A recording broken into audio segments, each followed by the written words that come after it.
Selamat siang pemirsa, Anda kembali tergabung dalam Kilas Nusantara Siang pukul 13 waktu Indonesia Barat. Menemani santap siang Anda hari ini, kami sajikan informasi dari Presiden Joko Widodo yang melakukan perbincangan dengan salah seorang penggiat mangrove di Bengkalis, Riau. Dalam diskusi tersebut, Kepala Negara memberikan kesempatan kepada penggiat mangrove untuk bersekolah guna mempelajari potensi komoditas ekspor. Selanjutnya, PT Kereta Api Indonesia melakukan reaktivasi atau mengaktifkan kembali jalur kereta api logistik dari Pelabuhan Tanjung Perak Surabaya menuju Jakarta. Pengoperasian tersebut diharapkan menjadi salah satu solusi untuk mengurai kepadatan lalu lintas di jalan raya. Pemirsa, kami juga akan mengajak Anda untuk menguak filosofi cerita kehidupan suku Sentani Papua melalui cenderamata lembaran lukisan kayu yang dijual di area pergelaran PON 20 Papua. Seperti apa ya bentuk lukisan dan kisah yang terkandung di dalamnya? Langsung saja pemirsa, simak tayangan selengkapnya berikut ini. Saat Presiden Joko Widodo melakukan kunjungan kerja di Kabupaten Bengkalis, Provinsi Riau, Selasa kemarin, sempat berbincang dengan salah seorang pemuda penggiat mangrove. Pemuda yang bernama Asror menyampaikan permintaannya untuk mendapatkan bantuan beasiswa kursus di salah satu komunitas para eksportir. Kepala negara menanyakan tentang komoditas di daerah yang akan dikembangkan ekspornya. Asror pun menjelaskan dan mengungkapkan keinginannya untuk membantu mengembangkan potensi komoditas tersebut. Apa sih komoditas apa? Bisa ekspor. Enggak, komoditasmu apa? Komoditas di sini. Enggak, nanti misalnya atau tak sekolahin di sekolah itu, ya di komunitas itu gitu. Terus di sini mau ngapain? Di sini mulai dari ada hasil laut, karet juga Pak, Itu membantu perekonomian. yang mau kamu ekspor gitu. Oke, ya bagus. Lihat itu. Oke, bagus. Ada juga di Pasiran. Enggak, artinya kamu melihat di sini ada peluang Iya. yang ingin kamu manfaatkan gitu toh? Iya Pak. Oke, bagus. Ada hasil laut, karet juga Pak. Selanjutnya, Presiden pun memberikan rekomendasi kepada pemuda ini mengenai komunitas para eksportir yang ada di kota Solo. Iya. Siapin nanunya aja, siapin tiketnya aja. Siapin tiket. Anukan dulu, kalau nggak di yang Jakarta, yang Solo mungkin ada. Kalau yang Shopee di Solo, kalau yang komunitas saya cek juga sih, lebih bagus mana. Presiden pun berpesan kepada Asror agar terus mempelajari tentang potensi komoditas ekspor yang ada di daerahnya untuk dikembangkan, termasuk juga dengan kapasitasnya. Artinya nanti kamu menjembatani Para petani, para nelayan di sini. nelayan untuk bisa ekspor. Oke, ekspor.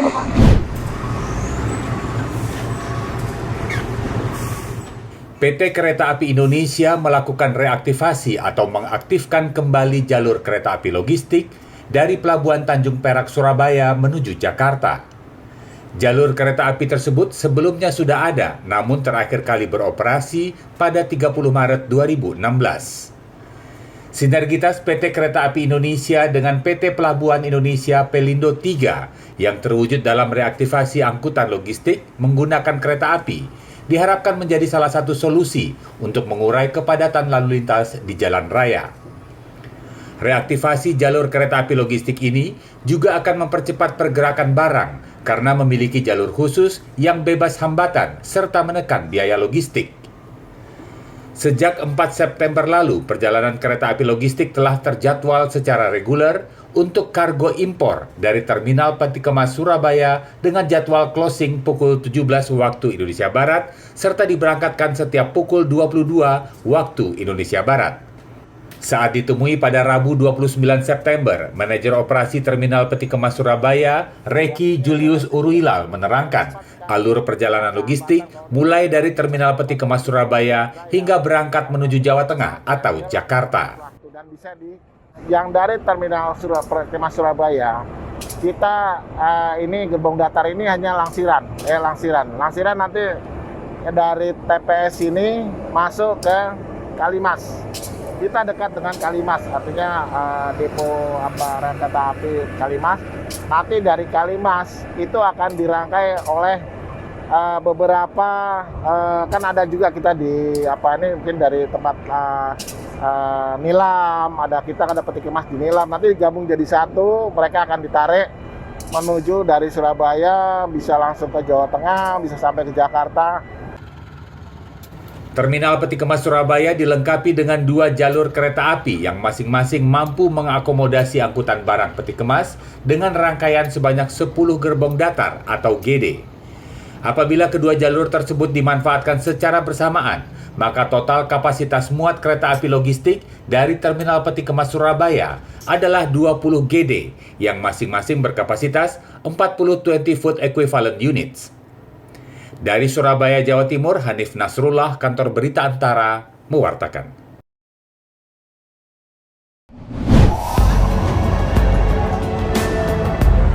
Gambar kehidupan dilukiskan dalam lembaran kulit kayu.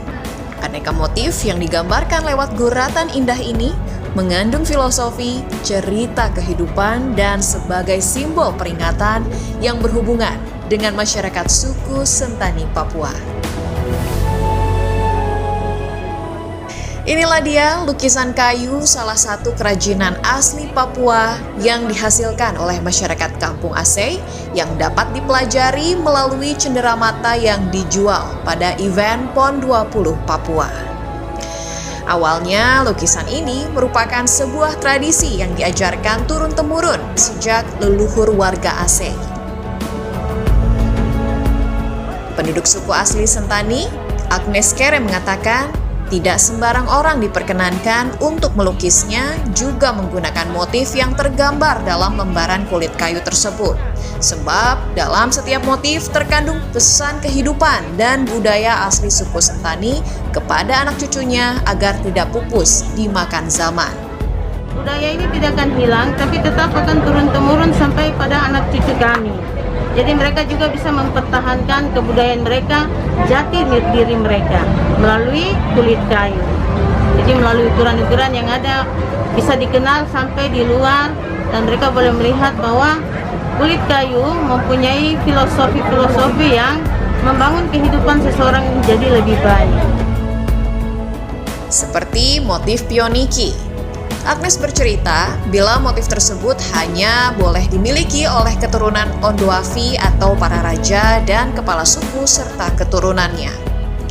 Namun kini, lukisan asli guratan tangan masyarakat adat suku Sentani bisa dimiliki oleh siapapun, termasuk masyarakat dari berbagai luar daerah yang berkunjung ke Jayapura, Papua. Agnes mengaku senang bila ada masyarakat dari luar daerah yang tertarik dengan kerajinan khas Papua tersebut, yang di dalamnya terkandung doa keselamatan dan kebahagiaan. Seperti guratan gambar gelang batu yang melambangkan ikatan erat antar suku, juga lambang keperkasaan dari kepala suku. Kemudian motif kaika yang berarti kemolekan seorang wanita. Lalu ada motif kino yang melambangkan keperkasaan seorang pria.